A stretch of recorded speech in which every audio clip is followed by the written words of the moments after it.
walladzina jahadu fina lanahdiyannahum subulana. Allah Subhanahu wa taala mengatakan jahadu, mujahadah, lanahdiyannahum, aku akan berikan petunjuk jalan-jalan menuju kami, katanya Allah Subhanahu wa taala. Maka aku mengatakan bahwasanya sebagian daripada jamaah di zaman kami mengesampingkan daripada makom ini sama sekali. Bahkan mereka menjadikan makom tertinggi itu dengan berkumpul dengan al-basah. Bahasa ini bangsawan di zaman Turkiya, gelar yang diberikan oleh pemerintah Turkiya kepada siapa yang dinilai pantas. Wadaftardar, Sardar adalah atau urusan yang mengurus daripada wakaf dan harta. Waqadil Arskar, pimpinan tentara, pimpinan militer, dan semisal mereka. Mereka bangga dengan berkumpul dengan mereka. Dan mereka mengatakan, jika di majelis aku mengatakan kepada Pasha seperti ini, Pasha mengatakan kepadaku seperti ini, dan bagian keuangan mengatakan kepadaku seperti ini. Walakin, akan tetapi, akhaf dararan, lebih ringan dararnya daripada seseorang yang mengatakan, telah mengatakan kepadaku Rasul sallallahu alaihi wasallam kaza wa kaza, ini dan itu, wa huwa ghairu shadiq, tapi dia tidak jujur dengan apa yang disampaikan. Ini berkaitan dengan apa yang sudah kita baca sebelumnya, yaitu tentang maqam mendengar langsung suara daripada Nabi Muhammad SAW dan mendengar langsung jawaban daripada salam Nabi Muhammad SAW, atau bahkan juga bisa melihat langsung kepada Nabi Muhammad SAW, baik itu dalam mimpi ataupun dalam keadaan terjaga. Cuma dalam keadaan terjaga tidaklah bisa mendapatkan keistimewaan tersebut kecuali setelah melalui sekian banyak daripada makom. Yang mana dimaksud makom ini adalah makom daripada sifat-sifat yang terpuji. Sifat-sifat yang terpuji itu sangat banyak. Sifat taubat, makom taubat, makom ikhlas, makom syukur, makom sabar, makom husnudzan dengan Allah, makom husnudzan dengan hamba Allah, dan makom al-tawadhu, makom al-muraqabah, wa khairu zalik minal maqamat. Jadi ini harus semuanya dimiliki sifat-sifat ini. Sifat-sifat ini harus dilalui semuanya, mantap ada di dalam dirinya, baru bisa bertemu dengan Nabi Muhammad SAW. Dan itu enggak gampang. Dan termasuk makom yang bagi kita susah untuk melawannya dan mengalahkannya adalah makom mujahadatun nafas. Makom melawan hawa nafsu kita. Dan itu hijab yang terbesar. Hijab terbesar antara seseorang dengan Tuhannya Allah Subhanahu wa taala. Hijab yang paling kuat antara seseorang dengan nabinya Nabi Muhammad sallallahu alaihi wasallam. Hijab yang tebal antara seseorang dengan wali-wali Allah, orang-orang soleh, ahlil maqamat. Semua itu kembali kepada satu, yaitu mujahadatun nafas. Famutaba'atun nafas, sebaliknya mujahadah, mengikuti hawa nafsu. Itulah yang membuat kita enggak sampai-sampai kepada Allah, enggak sampai-sampai kepada Nabi, enggak nyambung dengan wali-wali Allah. Karena adanya sifat mengikuti hawa nafsu di dalam diri kita. Kita mengikuti hawa nafsu dalam berfoya-foya, dalam kelalaian daripada Allah Subhanahu wa taala, dan khususnya mengikuti hawa nafsu kita dalam bermaksiat kepada Allah Subhanahu wa taala. Bahkan di dalam pesantren aja pun masih ada yang bermaksiat kepada Allah Subhanahu wa taala. Padahal tempat daripada nazar an-nabi, pandangan Nabi ada di sini, pandangan aulia ada di sini, pandangan salaf ada di sini. Berapa banyak khatam Quran di pesantren ini, berapa banyak khatam kitab di pesantren ini, berapa banyak wali-wali Allah yang berziarah di sini, berapa banyak ulama-ulama besar. Tempat yang mulia seperti ini masih berani untuk digunakan bermaksiat kepada Allah Subhanahu wa taala. Karena apa? Mengikuti hawa nafsunya. Dan kalau sudah mengikuti hawa nafsu, enggak akan nyambung dia dengan wali-wali Allah, apalagi dengan Nabi Muhammad SAW, apalagi dengan Allah Subhanahu wa taala. Oleh karena itu ketika Abu Yazid Al-Bustami bermunajat kepada Allah Subhanahu wa taala di waktu tahajud beliau, ingin beliau sampai ke makom yang tinggi, ingin beliau sampai kepada Allah Subhanahu wa taala, merengek kepada Allah Subhanahu wa taala dalam munajatnya, sampai beliau mendapatkan ilham dari Allah Subhanahu wa taala mengatakan kepadanya, utruk nafsak wa ta'al ilayya. Utruk nafsak, tinggalkan dirimu, wa ta'al ilayya, maka kemarilah setelah itu. Artinya apa? Tinggalkan hawa nafsunya, maka dia akan sampai kepada Allah Subhanahu wa taala. Walladzina jahadu fina lanahdiyannahum subulana. Allah Subhanahu wa taala mengatakan jahadu, mujahada, lanahdiyannahum, aku akan berikan petunjuk jalan-jalan menuju kami, katanya Allah Subhanahu wa taala. Nah, mujahadah, makanya tidak heran mujahadah melawan hawa nafsu ini dianggap jihad yang besar. Sampai-sampai dikatakan oleh Nabi kita Nabi Muhammad SAW, raja'na minal jihadil asghar ilal jihadil akbar. Jihad asghar yang asghar yang dimaksud adalah jihad di waktu peperangan Badar. Peperangan Badar luar biasa dahsyatnya. Kaum muslimin hanya jumlah 300-an, kaum kufar hampir 1000.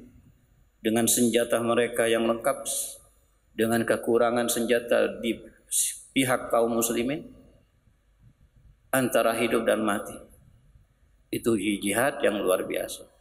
Tapi masih dikatakan roja'na minal jihadil asghar ilal jihadil akbar. Jihadun nafas, katanya Nabi SAW. Jihad akbar yang dimaksud adalah jihadun nafas, yaitu melawan hawa nafsu.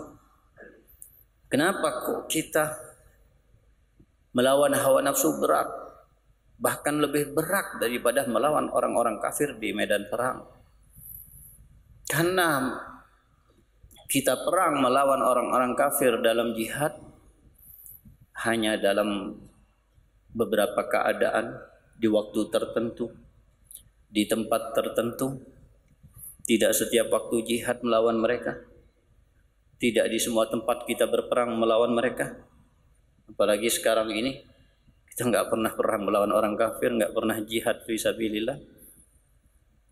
Sedangkan perang melawan hawa nafsu setiap saat kita perang, setiap waktu kita perang, di tempat manapun kita berperang. Selalu hawa nafsu mengajak kita untuk maksiat, mengajak kita untuk lalai, mengajak kita untuk meninggalkan yang baik-baik dan melakukan yang jelek-jelek. Setiap saat, kapanpun dan dimanapun. Beda dengan jihad melawan orang kafir. Ini yang dianggap berat karena sebab ini. Dan karena sebab yang kedua, jihad melawan orang-orang kafir. Orang kafir musuh yang terlihat oleh mata kita. Dan hawa nafsu kita musuh kita, tapi nggak terlihat oleh mata kita. Memerangi sesuatu yang bisa kita lihat dengan sesuatu yang tidak bisa kita lihat, lebih berat mana? Yang tidak bisa kita lihat. Ini musuh, kita bisa melihatnya. Kita tahu di mana posisinya. Ini hawa nafsu, kita nggak bisa melihatnya. Maka dari sisi itu lebih susah dan lebih sulit melawan hawa nafsu kita daripada melawan musuh-musuh orang kafir. Dan melawan hawa nafsu, melawan orang-orang kafir, andai kata dalam medan perang, ketika melawan orang-orang kafir, ternyata kita kalah, kita akan mati apa? Syahid. Kita berperang melawan hawa nafsu, ternyata kita kalah, ngikuti hawa nafsu terus, kita mati. Jadi mal'un indallah subhanahu wa ta'ala. Kalah dalam perang melawan orang kafir, syahid. Tapi kalah dalam perang melawan hawa nafsu, itu sebaliknya, mal'un indallah subhanahu wa ta'ala, wa mata ala su'il khatimah. Fa amma man taha wa asaral hayata dunya fa innal jahima hiyal ma'wa. Barang siapa yang melewati batas, wa asara hayata dunya, dan mendahulukan kehidupan dunia, kenikmatan dunia terhadap kenikmatan akhirat, fa innal jahima hiyal ma'wa, maka tempatnya akan berada di neraka jahim. Tapi lihat setelahnya, wa amma man khafa maqama rabbih wa nahan nafsa anil hawa fa innal jannata hiyal ma'wa. Ya, kita lihat ayat ini Allah Subhanahu wa taala apa mengatakan di sini. Wa amma man khafa maqam rabbih. Tapi siapa yang takut dengan kedudukan Tuhannya, di hadapannya maksiat. Nggak ada orang, dia bebas untuk melakukan maksiat. Tapi dia khafa maqama rabbih, dia takut dengan kedudukan Tuhannya. Nggak mau dia melakukan maksiat. Dia merasa Allah bersamanya, dilihat dan dipandang oleh Allah Subhanahu wa taala. Dia tinggalkan. Khafa maqam rabbih wa nahan nafsa anil hawa. Dan dia mencegah dirinya mengikuti hawa nafsunya. Maka apa yang dia dapatkan? Fa innal jannata hiyal ma'wa. Maka yang dia dapatkan adalah jannah. Ma'wa, tempat tinggalnya di akhirat adalah jannah. Tinggal kita melawan hawa nafsu. Ini yang dibutuhkan khususnya bagi thalibul ilm. Hawa nafsu, melawan hawa nafsu bagi semua orang muslim. Melawan hawa nafsu tidak khusus bagi orang yang belajar di pesantren ataupun golongan tertentu. Semua orang muslim pasti akan dibisikin dengan bisikan yang jelek oleh hawa nafsunya. Tapi terlebih-lebih bagi thalibul ilm, pasti banyak bisikan-bisikan, baik dari hawa nafsunya atau dari setannya. Sehingga kita bisa lihat, mungkin ketika awal tahun yang masuk dari santri yang baru bisa sampai 1000 lebih. Tapi yang lulus nggak sampai 1000, cuma berapa ratus. Yang lain kemana? Berhenti di tengah jalan. Kena tipu daya setannya, ngikuti hawa nafsunya, ingin bebas di rumahnya, nggak kepingin dikekang di pesantrennya, nggak ingin dia hanya mengaji di pesantren ini, dan peraturan ketat dan begini, makan seadanya. Ketika liburan melihat teman-temannya enak di luar, main HP dengan bebas, keliaran di luar rumah dengan bebas, dia bisa melakukan apa yang dia ingin lakukan setiap waktu, setiap saat. Maka di situ terbujuk dengan setannya, terbujuk dengan hawa nafsunya, minta berhenti kepada orang tuanya. Ini ikuti hawa nafsu. Ya, itulah jalan untuk menuju surganya Allah Subhanahu wa taala. Huffatil jannatu bil makarih. Jalan menuju surga Allah Subhanahu wa taala dikelilingi dengan apa? Makarih, sesuatu yang enggak enak. Nggak enak kita serba diatur, nggak enak kita serba dibatasi, nggak enak kita serba diberikan hukuman jika kita meninggalkan kewajiban, nggak enak kita diperintahkan untuk menghafal, untuk belajar, untuk tinggal di pesantren ini sekian lama. Wah, hawa nafsu kita berontak sebenarnya. Pasti masing-masing itu akan ada bisikan untuk kita meninggalkan ini semuanya, hidup di luar bebas. Tinggal siapa yang Allah berikan rahmat dan pandangannya, dia bisa mengalahkan hawa nafsunya sampai sukses. Tapi kalau dia tidak bisa mengalahkan hawa nafsunya, dia akan gagal, fasyil. Bukan semua yang di pesantren sukses menjadi anak soleh, menjadi orang alim, menjadi ustaz. Enggak. Ada yang sukses, ada yang enggak. Ya, ada yang sukses, tapi juga ada yang naudzubillah, ya di tengah jalan gagal. Makanya tidak heran Nabi kita Nabi Muhammad SAW mengatakan, ada aduwik nafsuka allati baina jambek. Musuh terbesar Anda adalah nafsu Anda sendiri yang ada di antara kedua sisi Anda. Musuh terbesar. Hawa nafsu ini adalah hijab antara kita dengan Allah Subhanahu wa taala, sehingga dikatakan ya al-muslim man salima al-muslimuna min lisani wa yadihi wal muhajir man hajara hawah. Man hajara, yang meninggalkan, wal muhajir man hajara manahullahu anhu, wal mujahid man jahada hawa.